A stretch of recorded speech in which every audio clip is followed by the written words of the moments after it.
और इच्छा भी प्रार्थना करो।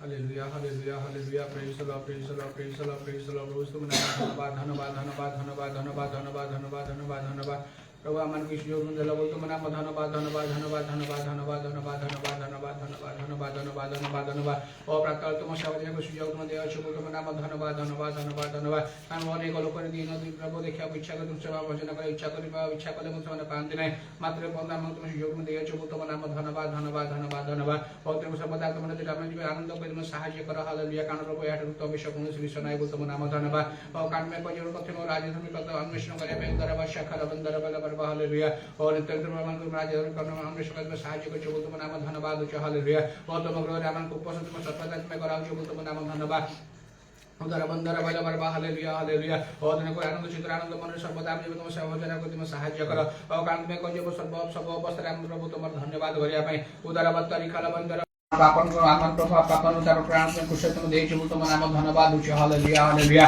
और तुम जीवित परमेश्वर बोल तुम नाम धन्यवाद धन्यवाद धन्यवाद धन्यवाद समग्र मानव जीवन में प्रभु मानव जाति मंदिर व्यापार प्राण में देला बोल तुम नाम धन्यवाद धन्यवाद धन्यवाद धन्यवाद नाम सत्यान को बोली को लोक मन को सेवा चक्र भंग करि अछि और तपि लोक प्रभु और किछि लोक मध्य तुम जानती बोल तुम नाम धन्यवाद धन्यवाद धन्यवाद धन्यवाद और जे मानव तुम जानती जे समान निश्चय तुम धन्य बोल तुम नाम धन्यवाद और कान समान सत्य विषय ज्ञान होइछि बोल तुम नाम धन्यवाद उदार बत्तरी खाला बशखरा बंदर बल पर हालेलुया हालेलुया हालेलुया और निश्चय अनंत जीवन प्रवेश वाले समस्त भरोसा मदद में दे अछि बोल तुम नाम धन्यवाद उदार बत्तरी खाला बंदर बल पर हालेलुया कारण बोल तुम ठारे मेरे अन्य कौन से परमेश्वर नहीं बोल तुम नाम धन्यवाद कारण तुम जीवित परमेश्वर बोल तुम नाम धन्यवाद धन्यवाद आत्मा श्रवण पाई तार उत्तर परमेश्वर बोल तुम नाम धन्यवाद उधर बत्तरी खाला बंदर बल पर हालेलुया कौन से विषय तुम्हारा अवसाद नहीं बोल तुम नाम धन्यवाद इधर बंदर बल पर hallelujah hallelujah hallelujah hallelujah hallelujah hallelujah hallelujah और तुम दया करो दया करो दया करो दया करो आत्मिक भाव में मध्य हमको बुद्धि वायु में सहायता करो और कारण वो हम अल्प संतुष्ट रही नहीं मात्र सर्वदा तुम मन ते हम आगे बढ़ी जाली तुम सहायता करो हालेलुया हालेलुया कारण में कोई जोर मध्य मत और जीव शाखा मोटा लगी रहे से निश्चय फल पड़ेगा उधर बत्तरी खाला बंदर बल पर हालेलुया हालेलुया हालेलुया काम में प्रकृति दाखल कर तुम नाम धन्यवाद तुमरा लगी रहे सहायता करो एवं तुम्हारे फल पड़े तुम सहायता करो हालेलुया हालेलुया हालेलुया और कौन से प्रकार में जो भूमि को कर्म न कर तुम दया करो कान में कोई दिन प्रवासी हो तुम यदि फल न देखो अपन प्रार्थना मान को मध्य काटी काट में देबो उधर बत्तरी खाला बशखरा बंदर बल पर हालेलुया से सब विषय जे पे ज्ञात हो भय को परसा में जे पीड़ित मोरा परवाजी कार्य बुद्धि में मध्य जे पे हमें और कार्य में लगी तुम सहायता करो हालेलुया हालेलुया मान प्रसाद में मध्य अति अल्प उदार बत्तरी खाला बशखरा बंदर बल पर हालेलुया हालेलुया हालेलुया हालेलुया और तुमको यति समय देइछ कार्य में सब व्यवहार कर तुम सहायता करो हालेलुया हालेलुया हालेलुया देव तुम नाम धन्यवाद आम जीवन मध्य असेव सुबुदिन एक सुन कर तो जब तुम आस भेटिया तुम प्रस्तुत तुम साहाय्य कर शिवजत पाक तले जब आम कौन प्रकार भाव देखा तुम दया कर पूरा बत्तरी खरा बशखरा बंदर बल पर हालेलुया हालेलुया हालेलुया हालेलुया नाम से छोटो और जो सब तुम आस तुम नाम धन्यवाद उदार बत्तरी खरा बंदर बल पर हालेलुया एवं जो तुम प्रस्तुत देखा तुम समय निषेध में ग्रहण कर तुम नाम धन्यवाद एवं सर्वदा आम ये प्रस्तुत जीवन यापन कर तुम साहाय्य कर hallelujah hallelujah hallelujah hallelujah hallelujah एवं प्रभु और जो मान प्रभु और मुक्त विश्वासी मान मध्य प्रत्येक धरि रख समस्त प्रकार प्रलोभन फांद परीक्षा तुम समस्त उद्धार तुम कर पूरा बत्तरी खाला बशखरा बंदर बल पर हालेलुया हालेलुया ना सत्य प्रभु से प्रभु बहुल मात्रा लगी जे प्रभु केतने प्रभु काम आशा करियो बोली उधर बत्तरी खाला बंदर बल पर हालेलुया हालेलुया और तार प्रभु से प्रभु तार जे फांदे कौन से व्यक्ति भी न पड़न तुम सहायता कर इधर बत्तरी खाला बशखरा बंदर बल पर हालेलुया हालेलुया मात्र सर्वदा सत्र कटी मंदिर समझ प्रेम निजे कटी बांध तुम सहायता कर पूरा बत्तरी खरा बशंदर बल पर हालेलुया तो सत्यम आचरण करे तुम सहायता कर पूरा बत्तरी खरा बशखरा बंदर बल पर हालेलुया और तदुरा समस्त बंधु मुक्त मध्य भाव तुम दया कर पूरा बत्तरी खरा बशखरा बंदर बल पर हालेलुया हालेलुया और तुम नाम धन्यवाद धन्यवाद धन्यवाद धन्यवाद प्रभु तुम दया कर आमन का समस्त मंडल विश्वास भाई समस्त तुम का समर्पण कर तुम दया कर प्रत्येक लोक प्रभु विश्वास मान पूरा समस्त रोगी बाजी सुस्त तुम करी और तुम कोरबाने तो हालेलुया हालेलुया हालेलुया तुम प्रत्येक को मत तुम ठाक प्रभु तुम ग्रह में मारो तुम आकर्षण तुम कर पूरा बशखरा बत्तरी खरा बंदर बल पर हालेलुया हालेलुया जो वाक्य तो प्रदान तुम करछ से वाक्य जे स्थिर रहे तुम सहायता कर एवं से वाक्य जे मध्य आचरण में जे करी तुम दया कर पूरा बशखरा बंदर बल पर हालेलुया कारण में कहछ जे मते प्रेम करे मोसे वाक्य सब पालन करे और दया कर तुम वाक्य सब जे हम आगे पालन करी और तुम प्रकट प्रेम कर तुम सहायता कर हालेलुया हालेलुया हालेलुया तोरा वाक्य में माता में जे कर्म रे मध्य तुम प्रेम कर तुम सहायता कर हालेलुया ग्लोरी ग्लोरी ग्लोरी आज प्रभु अवश्य समस्त तुम सब पालन कर तुम दया कर ये पीछे तुम सेवक चढ़ाई कढ़ाइनियो समस्त से प्रार्थना तुम सुन लो तुम लोग धन्यवाद दे तांगर दूसरे को नाम दो आमीन। ଲୁକ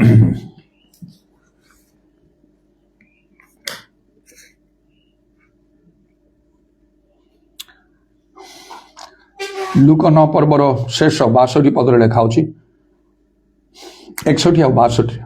ଆଉ ଜଣେ ମଧ୍ୟ କହିଲେ, ପ୍ରଭୁ ମୁଁ ଆପଣଙ୍କର ଅନୁଗମନ କରିବି, ମାତ୍ର ପ୍ରଥମେ ମୋହର ଗୃହରେ ଥିବା ଲୋକମାନଙ୍କ ଠାରୁ ବିଦାୟ ନେବା ନିମନ୍ତେ ମୋତେ ଅନୁମତି ଦିଅନ୍ତୁ। କିନ୍ତୁ ଯୀଶୁ ତାଙ୍କୁ କହିଲେ, ଯେ ଲଙ୍ଗଳରେ ହାତ ଦେଇ ପଛକୁ ଚାହେଁ ସେ ଈଶ୍ୱରଙ୍କ ରାଜ୍ୟର ଯୋଗ୍ୟ ନୁହେଁ। ଆମକୁ ଲଙ୍ଗଳ ଧରିବାକୁ ହବ, ପ୍ଲ, ଆଉ ତାର ଅର୍ଥ ହେଲା ପ୍ରଭୁଙ୍କର କାର୍ଯ୍ୟ ଆମକୁ କରିବାକୁ ହବ। ଯେ ଲଙ୍ଗଳ ଧରେ ତାର ଗୋଟେ ଅଲଗା ପରିଚୟ। ସେ ଜଗତର ମାନ ସମ୍ମାନ କ୍ଷମତା ସୁଖ ଏସବୁରୁ ନିଜକୁ ନିବୃତ୍ତ କରିଥାଏ। ସେ ଜଣେ ଚାଷୀ, ଫାର୍ମର ତାକୁ କୁହାଯାଏ।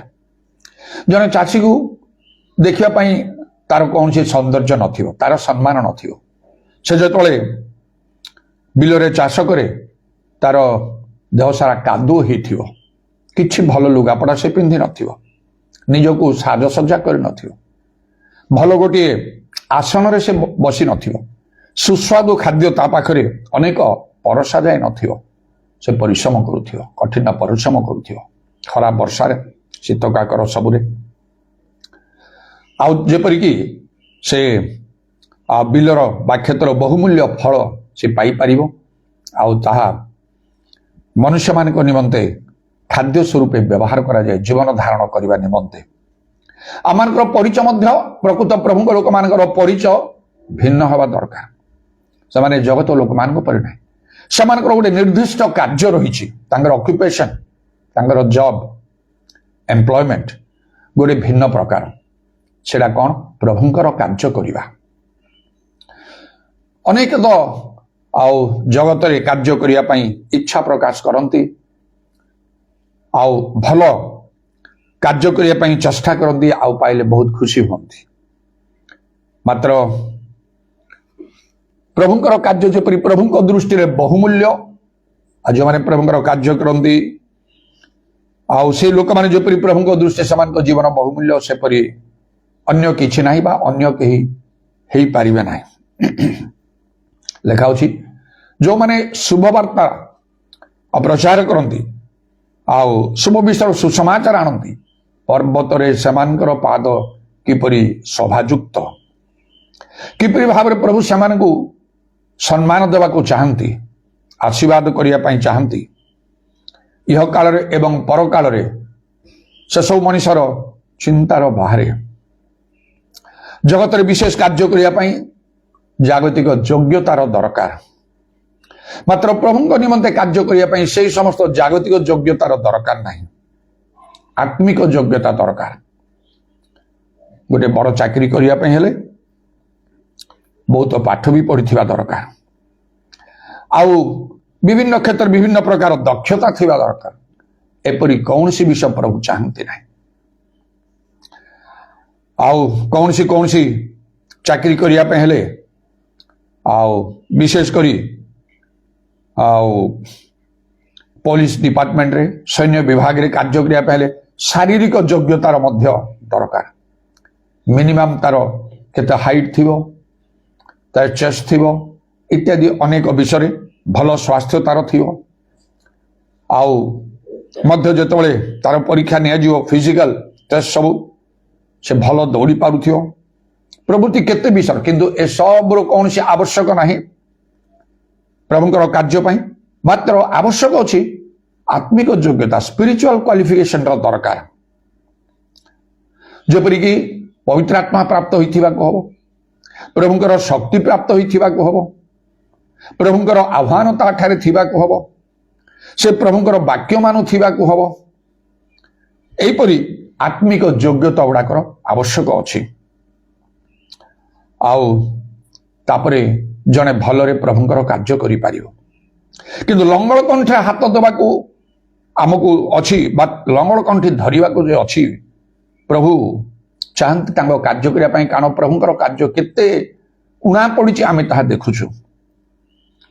ଅଳ୍ପ ଲୋକ ରୁହନ୍ତୁ କିମ୍ବା ବେଶୀ ଲୋକ ରୁହନ୍ତୁ, प्रभुंकर कार्य हवा आवश्यक सुसमाचार प्रचार हवा आवश्यक लोक माने मन परिवर्तन करने आवश्यक मंडली गुड़ाक गढ़ी उठा आवश्यक मंडलीर सेवा हवा आवश्यक आउ जो माने मन परिवर्तन करते से माने प्रकृत रे मन परिवर्तन करिथिबा लोक माने हवा दरकार बाप्तिस्म नहीं लोक माने हवा दरकार आउ से माने विश्वस्त भाव प्रभुंकर सेवारे लगी रहिबा आवश्यक प्रभुंकर वाक्य मानिबा आवश्यक मात्र आज आम देखुचु चारिआडे लोक माने अछंती से माने केवल जागतिक मना ही शारीरिक मना ही प्रभु को जानती ना अनेक प्रभुंटे विश्वास करती ना प्रभुंकर कार्य नाना बाधा प्रतिबंधक सृष्टि करती प्रभुंकर निज सृष्टिकर्ता सेवा करती ना जहां हाथ में स्वर्ग पृथ्वीर समस्त अधिकार रही जे अनंत जीवन दे पारे जे अनंत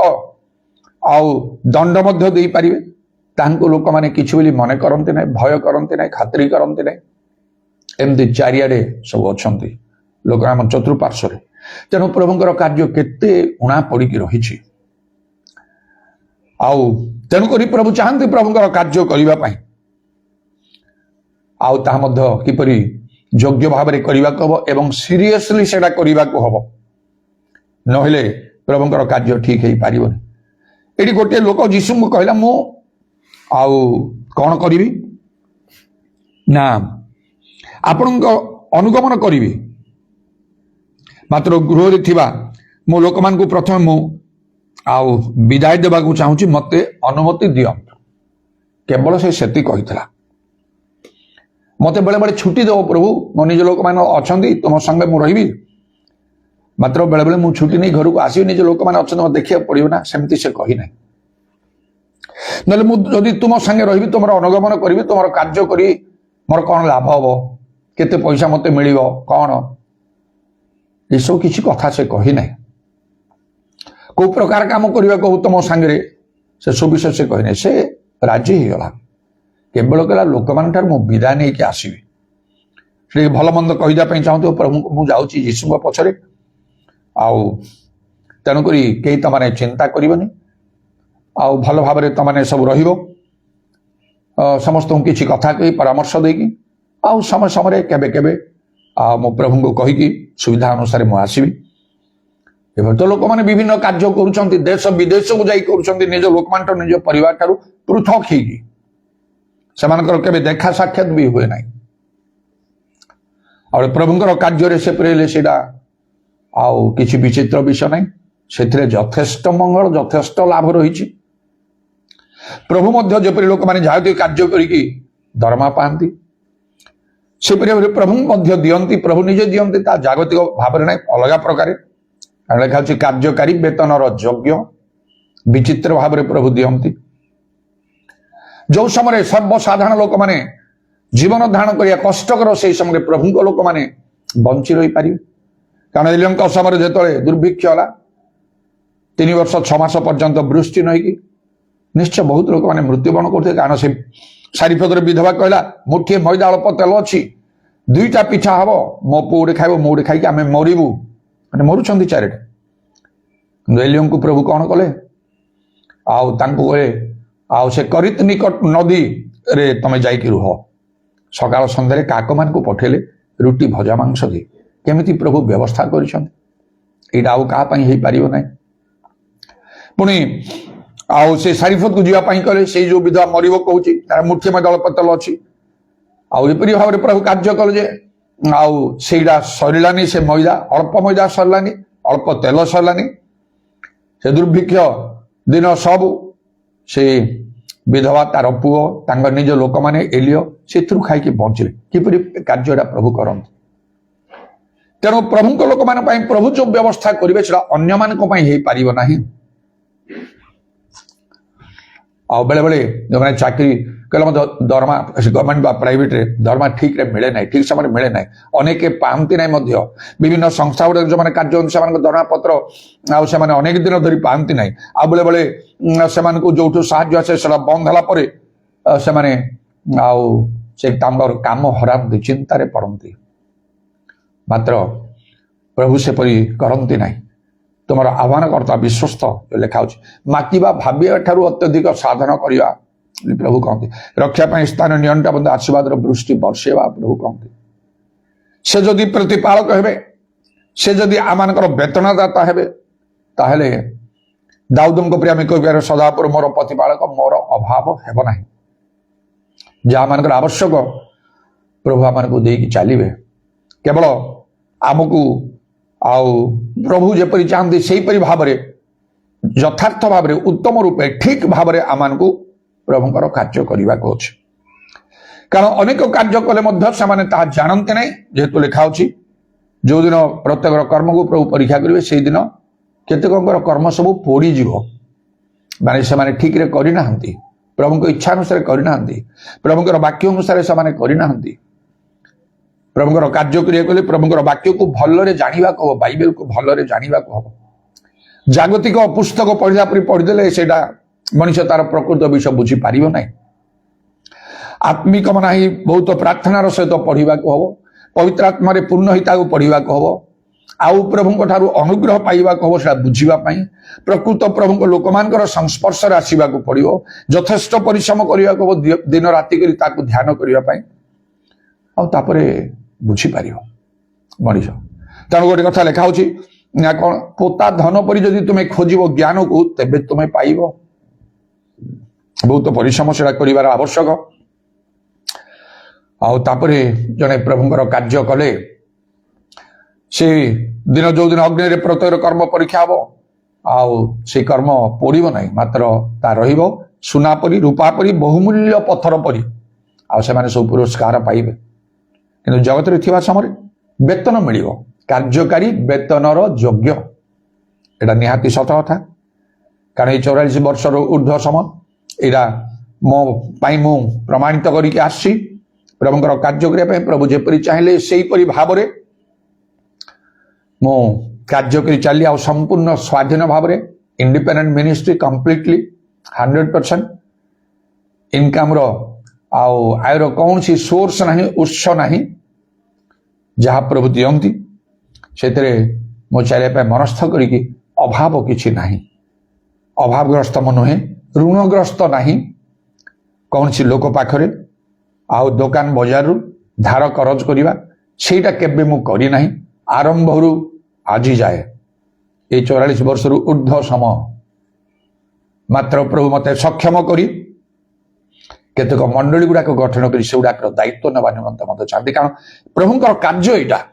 ଗତକାଲି ଯାହା କହିଲି ବାକ୍ୟ, ଏଇ ଯୋଉ ମଣିଷ ଧର, ଆଜି ଯୋଉ ଲଙ୍ଗଳ ଆଉ ଧର, ଆଉ ଏ ଲଙ୍ଗଳ ଧରଟା ତାର ପରିସର ଆଉ ବଡ, ମଣିଷ ଧର ତାର ପରିସର ଛୋଟ। ଆଉ ଗୋଟେ ଲୋକ କହିଲୁ ସେ ଟିକେ ପ୍ରଭୁଙ୍କ କଥା ଆମେ କହିଲୁ, ସେ ବଦଳିଗଲା, ପ୍ରଭୁଙ୍କୁ ଗ୍ରହଣ କଲା, ପ୍ରଭୁରେ ବିଶ୍ୱାସ କଲା, ବସ୍ ସେ ବି ହେଇଗଲା। ମାତ୍ର କାର୍ଯ୍ୟ କରିବାକୁ ହେଲେ ତାର ସବୁ ବିଷୟ ଦେଖିବାକୁ ହବ। ଯୋଉମାନଙ୍କୁ ଆମେ ପ୍ରଭୁଙ୍କ କଥା କହୁ ସେମାନେ ବଦଳିବାକୁ ହବ। ଆଉ କଣ, ସେମାନେ ମନ ପରିବର୍ତ୍ତନ, ସେମାନଙ୍କୁ ଡୁବନ ନେବାକୁ ହବ। এই କଥା ଆମମାନଙ୍କୁ ଭଲରେ ବୁଝେଇବାକୁ ଅଛି। ଆହୁରି ଯେତେବେଳେ ଆତ୍ମିକ ମନା ହେଇକି ଲୋକମାନେ କାର୍ଯ୍ୟ କରନ୍ତି ଠିକ ଭାବରେ, ଅନେକ ଭୁଲ କାର୍ଯ୍ୟ ଥାଏ, ସେମାନଙ୍କର ଡୁବନ ଠିକ ନଥାଏ। ସେମାନଙ୍କୁ ବୁଝେଇକି ଭଲରେ ବୁଝେଇବାକୁ ଅଛି, ତାପରେ ସେମାନେ ଡୁବନ ନେବାକୁ ହବ। 100ରୁ 100 ଲୋକ ଯେ ବଦଳିବେ ତାହା ନାହିଁ। କାରଣ ଗୋଟିଏ ଶିକ୍ଷାନୁଷ୍ଠାନରେ ଯେତେ ଜଣ ଛାତ୍ରଛାତ୍ରୀ ପାଠ ପଢନ୍ତି, ଗୋଟେ ସ୍କୁଲ ବା କଲେଜରେ ବା ୟୁନିଭର୍ସିଟିରେ, ସବୁ ପିଲାମାନେ ଯଦି 100 ପିଲା ଥିବେ, 100 ପିଲାଙ୍କ କ୍ଲାସରେ ବସୁଥିବେ, ପ୍ରତ୍ୟେକ ଦିନ ଯାଉଥିବେ। ମାତ୍ର ପରୀକ୍ଷା ଯେତେବେଳେ ହଉଛି କଣ, କିଏ ତ ବେଶ ବହୁତ ଭଲ ନମ୍ବର କି ପାସ୍ କରୁଛି, କିଏ ତ ବହୁତ କମ ନମ୍ବରରେ ପାସ୍ ହଉଛି, କିଏ ତ ଖରାପ କରୁଛି, ବାରମ୍ବାର ବି ଖରାପ କରିଦଉଛନ୍ତି। ତାପରେ ବିରକ୍ତି ହେଇକି ପାଠ ଛାଡି ବି ଦଉଛନ୍ତି।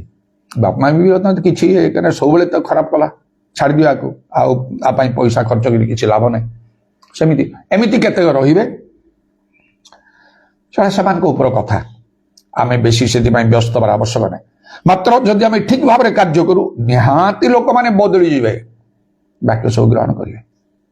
ଯେଉଁ ସମସ୍ତ କାର୍ଯ୍ୟ ମତେ କରିବାକୁ ହେଲା, ପ୍ରେରିତ ଶିକ୍ଷା ଯୋଉ ଲେଖା ହେଇଛି ବାଇବେଲ, ପ୍ରେରିତ 2 ପର୍ବ 22 ପଦରେ ଲୋକମାନେ ତାକୁ କହନ୍ତି, ଏଇଟା ପେଣ୍ଟିକଷ୍ଟ ମଣ୍ଡଳୀର ଡକ୍ଟ୍ରିନ୍। पेंटिकस्ट मंडल एटा शिक्षा कौन जहाँ भी कहतु को पेंटिकस्ट कहतु कि आउ जहाँ कह कथा कहतु लेखा तो अच्छी बाइबल रे तामाने आ जो शिक्षाटा को लोक मैंने अनेक मानते ना अनेक ख्रीस्टियन मानते ना मात्र जदि पेंटिकस्ट मंडल लोक मैंने मार्चंत भल कथा से तो समस्ते करवा दरकार मु केबे काहाकू पेंटिकस्ट हो बोली मु कहि नाही निजको मु पेंटिकस्ट बोली मु कहे नाही आम मंडली को पेंटिकस्ट बोली मु कहे नाही कारण बाइबल लेखा नहीं मात्र प्रेरितिक शिक्षा पेंटिकस्ट शिक्षा बोली मु कहे नाही लोक कहते कहते से तांकर शिक्षा सब पेंटिकस्ट मंडली शिक्षा पर दियंत कुह जेते जहाँ कहवा कथा गोटे दिन आसो जीशु सामने ठियाब से जान बुझो पेंटिकस्ट मंडल शिक्षा मुझे दौली ना बाइबल शिक्षा दौली प्रेरितिक शिक्षा तो जना पड़ो से दिन मु तो केबे भी मुझे कहूनी पेंटिकस्ट मंडली पेंटिकस्ट शिक्षा बाइबल शिक्षा दरकार नहीं प्रेरित 2 पर्व 42 पदरे देखंतु प्रेरितिक शिक्षा अपोस्टोलिक डॉक्ट्रिन से दरकार नहीं आदि से पेंटिकस्ट मंडली तो भल कथा मु कटक आसली आउ प्रभुंर दर्शन अनुसार आसली जो मुझे देखिली गोटे मंडली तो गली रविवार दिन अटेंड कली लोक बहुत बड़ बिल्डिंग किंतु गोटे माछ को पोखर बाहर पकईदे छटपट हो मत सेमती लगे से गिजा सरला रविवार दिन एत लोक लोक तो आराम आराम मुझे छटपट हो कहीं पवित्र आत्मा कार्य किसी ना प्रशंसा धन्यवाद ना उच्च स्वर ना कहीं ना हाथ ताली मारुंट ना पदे परभाषा ना कौ साक्ष्य वाक्य ना से वाक्य टे हृदय स्पर्शी ना प्रेज द लॉर्ड पदे ना हालेलुया पदे ये कौन एकदम एकदम शिथिल भाव सब मनरे कली आउ केबे मु जगह को आसबि ना से 2 ବା 3 जन वाक्य अनुसार माथ्यू 18 पर्व 20 पदरे प्रोड्यूस कर जो स्थान मन आम 2 ବା 3 जन कथन मुसावान उपस्थित थाए प्रकृत वाक्य ग्रहण करने लोक मैंने बहुत कम रे बहु संख्यार लोक मैंने था अनेक वाक्य ग्रहण करते एपरी किसी लाभ ना प्रभु से खुशी भी हेबे मो मन था जो लोक थे उपयुक्त भाव वाक्य ग्रहण कर 2-3 लोक तो जाए से ना मुझे स्थिर करले एठिक आउ केबे आसबि ना जो मो मन एमती होते मो निकट थी निज अंचल लोक मान सहित टी मो कथबार्ता करी देख ये गिर्जा सरीगला ना ये रविवार गिर्जा लोक तो एते किंतु ये प्रशंसा ना धन्यवाद ना परभाषा ना दर्शन स्वप्नर कथा किसी आलोचना ना हाथ ताली टिके ना प्रेज द लॉर्ड हालेलुया ना ना से वाक्य से भाव में गोटे आत्मिक वाक्य जोड़ा हृदय स्पर्श कर लोक मैंने उत्तेजित होपरी ना किसी बाजा इत्यादि बाजुची सब बाजा बजेवा प्रभु सर बाइबल लिखा हो उच्च करताल ध्वनि रे दारावाद्य नृत्य द्वारा वंशी रे प्रभुंर प्रशंसा कर तुरीवाद्य प्रभु सब कथा लिखाई 10 तार जंत्र किसी भी नहीं ये सब कहला परे से मंडल को नियमित जाऊा से निज अंचल को हसी देकी मत कहले आपण जहाँ खोजुंट पेंटिकस्ट मंडली रे पाइबे ठीक अच्छे यदि पेंटिकस्ट मंडली मिलूँ चलो जीवा से पेंटिकस्ट मंडली आउ मु लगी पड़ी पेंटिकस्ट मंडली कौट सांगे सांगे जड़े लोक मो पाखे पहुंची गले मुझे नेबी से भी आम से गजपति पार्ला खेम लोक देखु केमती गोटे प्रबाद अच्छी where there is will there is way मन थे मार्ग मिल जदि आम चाहूँ प्रकृत भल विषय से बाट प्रभु करदे से लोक मत बुले पेंटिकस्ट मंडली ताठू मो मुंड रहा केवल पेंटिकस्ट मंडली मुझे भीतर वाक्य तो जानी ना से जाओ मु जहाँ चाहूँ से दरकार विभिन्न जगह बुलिली हाँ टे खुशी कितु आहरी दरकार कारण 100 गुण 60 गुण 30 गुण रे लोक वाक्य मानती पेंटिकस्ट मंडली जो पूरा ग्यारंटी दब ता ना नाटारे अच्छे अनेक पेंटिकस्ट मंडली लोक जाती पेंटिकस्ट मंडली को नाटारे से किसी शिक्षा ग्रहण करते ना एमती बहुत देखी कटक बहुत जगार एपरी शेष जो मकर पंथी से अनेक लोक आसुँच से पेंटिकस्ट मंडली को भल शिक्षा प्रचार होची सब कही मानुना वाक्य से शिक्षा मानुना बड़ बड़ लोक भी आसुँच मानुना अल्प केत लोक मानुंट से जहाँ भी बुली बुली फाइनाली मु पहुंचली मत पहुंचे देला ଆଉ ସବୁ ଶିକ୍ଷା ଚାହୁଁଛନ୍ତି ବୁଝାରି ବାଇବେଲର ଶିକ୍ଷା ଗ୍ରହଣ କରିବାକୁ ହବ। ତେଣୁ ଯାହା ବାଇବେଲର ଶିକ୍ଷା ତାହା ଗ୍ରହଣ କର। ଯଦି ଆମର ମନ ଅଛି ବାଇବେଲ କଣ କହୁଛି ମୁଁ ତାହା କରିବି, ତାହେଲେ ସମସ୍ୟା କିଛି ନାହିଁ। ଲୋକଙ୍କ ଭିତରେ ସେ ଚିନ୍ତା ନାହିଁ, ବାଇବେଲକୁ ଆମେ ସଫଳ କରିବୁ ସେଇଟା ନାହିଁ। କୋଉଠି ଗୋଟେ ଯାଇ ଗିର୍ଜା ପ୍ରାର୍ଥନା କରିବା ଟିକେ, ଆଉ ତାପରେ ନିଜ ଘରକୁ ଦେଖିବେ, ଭବିଷ୍ୟତ ଦେଖିବେ, ସମାଜକୁ ଦେଖିବେ। ଆରେ ଲୋକ କଣ କହିବେ, ଆମକୁ ଘରେ କଣ କରିବେ, ଘରୁ ବାହାର କରିଦେବେ, ପାଖ ପଡ଼ିଶା ଲୋକ କଣ କହିବେ, ମଣ୍ଡଳୀ କଣ କହିବ, ସମାଜ କଣ କହିବ। ଏମାନେ କେବେ ବାକ୍ୟ ମାନି ପାରିବେ? ପାରିବେ ନାହିଁ। ଧାର୍ମିକ ଦେଖିବା ତୃଷା ସେମାନେ ତେଣୁ ମାନି ପାରନ୍ତି ନାହିଁ। ଆପଣଙ୍କ ଉପରେ ନିର୍ଭର କରୁଛି ଆପଣ କଣ କରିବେ ନ କରିବେ। ମାତ୍ର ଦିନ ଆସିବ ହିସାବ ଦେବା ପଡ଼ିବ ପ୍ରଭୁଙ୍କର ସମ୍ମୁଖରେ। ଆକାଶ ପୃଥ୍ୱୀ ଲୋପ ହବ, ବାକ୍ୟ ସମୂହ ଲୋପ ହବ ନାହିଁ। ପ୍ରଭୁ ଯୀଶୁ କହିଲେ ତୁମେ କାହିଁକି ବାକ୍ୟ ପାଳନ କର ନାହିଁ? ତମେ ଗୋଟେ ଶ୍ରୋତା, ତମେ କାର୍ଯ୍ୟକାରୀ ହେଇପାର ନାହିଁ। ବର୍ତ୍ତମାନ ଏଇ ସମତ ଆସିଛି, ପବିତ୍ର ଆତ୍ମାଙ୍କ ଦୃଷ୍ଟି ପ୍ରଭୁ କରୁଛନ୍ତି। ଅନେକ ବି ପବିତ୍ର ଆତ୍ମା ପ୍ରାପ୍ତ, ପବିତ୍ର ଆତ୍ମା ଯେଉଁମାନେ ପାଉଛନ୍ତି, ପବିତ୍ର ଆତ୍ମାଙ୍କ ଗୋଟେ ବଡ଼ କାର୍ଯ୍ୟ କଣ? ଯୋହନ 16 ପର୍ବ 13 ପଦ ଅନୁସାରେ ସବୁ ସତ୍ୟରେ ପ୍ରବେଶ କରାଇବେ। ଯେଉଁମାନେ ପବିତ୍ର ଆତ୍ମା ପାଆନ୍ତି ସେମାନଙ୍କୁ ସତ୍ୟରେ ପ୍ରବେଶ କରିବା ଦରକାର। ସତ୍ୟଟା କଣ? ଯୋହନ 17:17 ଲେଖାଛି ତୁମର ବାକ୍ୟ ତ ସତ୍ୟ। ବାକ୍ୟ ଯାହା ମାନିକି ବାକ୍ୟଟା ବୁଝିବା ତ ସମ୍ଭବ ନାହିଁ, ସହଜ ନାହିଁ। ଯୀଶୁ ଶିଷ୍ୟମାନଙ୍କ ବୁଦ୍ଧିର ଦ୍ୱାର ଖୋଲିଲା ପରେ ସେମାନେ ବୁଝିଲେ, ନହେଲେ ବୁଝିପାରୁନଥିଲେ ଧର୍ମଶାସ୍ତ୍ର। ତେଣୁ ସେହିପରି କେତେକ ଉପଯୁକ୍ତ ଲୋକମାନଙ୍କୁ ପ୍ରଭୁ ନିଯୁକ୍ତ କରିଛନ୍ତି ଶିକ୍ଷକ କରି ମଣ୍ଡଳୀରେ, ସେମାନେ ଠିକ୍ ଶିକ୍ଷା ଦେଇପାରିବେ। ପବିତ୍ର ଆତ୍ମା ଯଦି ଆମେ ପାଇଲୁ, ବଡ଼ କଥା ପବିତ୍ର ଆତ୍ମା ଆମ ଭିତରେ ଆସିବା ପରଠାରୁ ସେ ଚାବେ ସବୁ ସତ୍ୟରେ ଚାଲ। ମୁଁ ବି ସେମିତି ହେଲି, ପବିତ୍ର ଆତ୍ମା ପାଇ ଗୋଟେ ଗୋଟେ ସତ୍ୟରେ ପ୍ରଭୁ ପ୍ରବେଶ କରିଲେ। ଏଇ ବଡ଼ଦିନ, ନୂଆବର୍ଷ, ଗୁଡ୍ ଫ୍ରାଇଡେ ଏସବୁ କିଛି ନାହିଁ, ବାଇବେଲ ଅନୁମୋଦିତ ନାହିଁ। ମୁଁ ଜାଣିପାରିଲି, ଟିକେ ବ୍ୟସ୍ତ ଲାଗିଲା, ଏମିତି ବିଚଳିତ ପରି ହେଇଗଲି। କେମିତି ଜନ୍ମରୁ ମୁଁ କରିକି ଆସିଛି, ବଡ଼ଦିନ ଯୀଶୁଙ୍କ ଜନ୍ମଦିନ, ଏଇଟା କ'ଣ ଅଛି?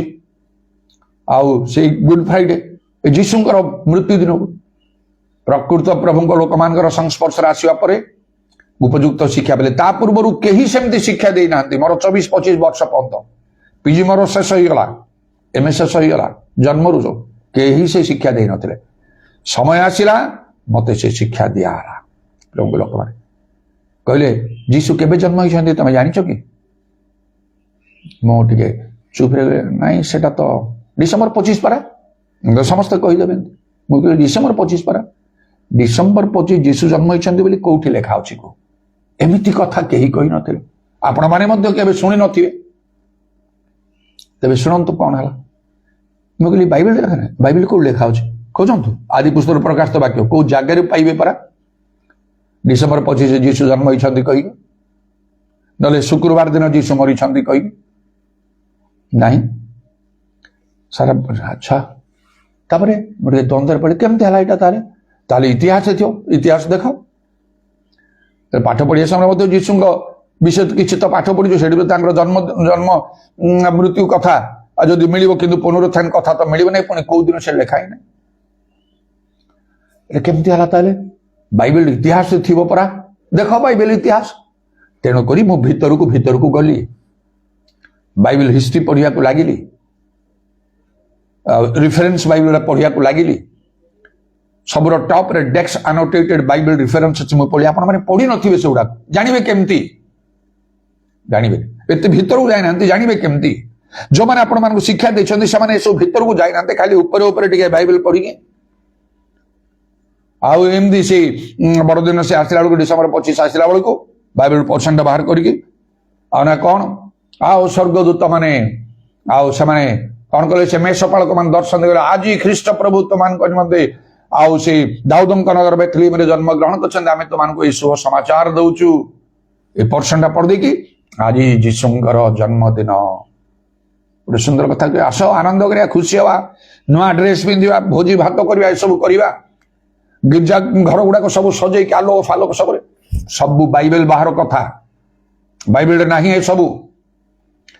ଯଦି ଆପଣ ସତ୍ୟ ଅନ୍ୱେଷଣ କରୁଛନ୍ତି, ବାଇବେଲକୁ ମାନିବା ପାଇଁ ଚାହୁଁଛନ୍ତି, ସତ କେହି 100 ଗୁଣ ଫଳ ଫଳିଲା ଭଲ ଭୂମିରେ, ଯାହା ଆପଣ ଯଦି 100 ଗୁଣରେ ବାକ୍ୟ ସଫଳ କରିବାକୁ ଚାହୁଁଛନ୍ତି, ଏସବୁ ଛାଡିବାକୁ ହବ, ଭୁଲ ଜିନିଷକୁ ଠିକ କରିଦେବାକୁ ହବ।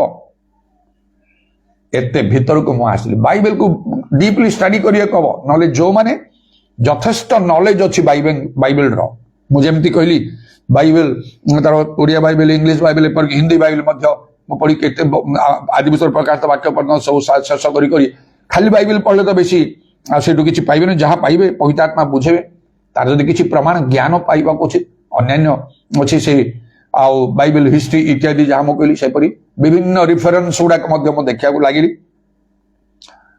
आउ Scofield reference Bible reference Thompson chain Bible reference Dake's annotated Bible reference आउ एपरी किसी विशेष विशेष गुड़ाक पढ़ी मुझे जानापी चाहिए आ भितर कौन अच्छी जीशु जन्मदिन विषय कौन अच्छी बाइबल हिस्ट्री ना डेक्स एनोटेड बाइबल रिफरेन्स कहीदेला से मुझे देखिली कहली जीशु डिसेम्बर 25 के जन्म ही ना जन्मदिन कौन सी इतिहास लिखा ही ना लोक मैंने एपरी करती जानुरी रु डिसेम्बर पर्यंत पूरा 12 मास को प्रमाण करती किए कहते डिसेम्बर जन्म है किए कहती जानुरी किए फेब्रुआरी मार्च एप्रिल मई जून जुलाई अगस्त सेप्टेम्बर अक्टोबर नवेम्बर डिसेम्बर पर्यंत 12 मास को विभिन्न लोक मैंने प्रमाण करते कौन कर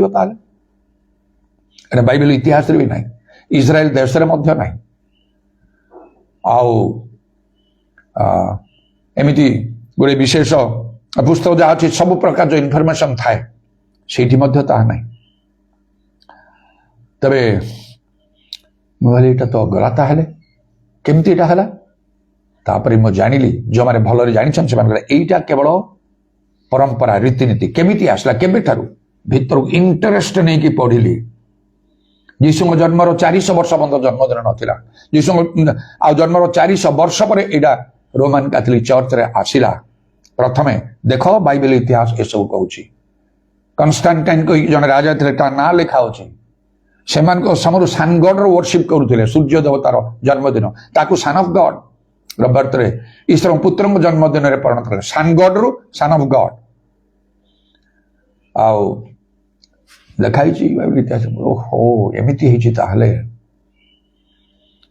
ताहले मने विषय चिंता कला परे आ बेसी विषय मु चिंता करनी जानिबा पे मु तो एते पढिली काहे की आउ जे लोकन का कहला बेलको दरकार ना लोग केमती एमती कहते खाली यीशु जन्मदिन लेखाई पद कले हम कि ज्ञानी लोक मैंने बहुत से ज्ञान दरकार से कन्भिन्स करने को हम से मोर ज्ञान वृद्धि करने को जमती मो ज्ञानी मान मध्य कथा कही पारे एते भीतर को मु गली पाउल भी कहला ज्ञानी मान मध्य ज्ञान कथा कहू तथापि से जगतर ज्ञान ना कहे सेमती भाव आउ तेणु जो से मकरा चर्च पास्टर थी समय दिने से बड़दिन कथा मो प्रचार बड़दिन बोली किसी ना बाइबल तेरे मु भलरे बुझे कहली से कौन के आगुरी तो सब अच्छा सब पर कार्य चलती मात्र जे कोना भाई भी जाए आसने से कहले अरे बेगान भाई आज तुम जमती कहल बुझे कि ग्रहण न कर एमती कथा कहले आउ कि न कही खाली कि न बुझे खाली बाइबल लिखाई नहीं यीशु जन्मदिन कथा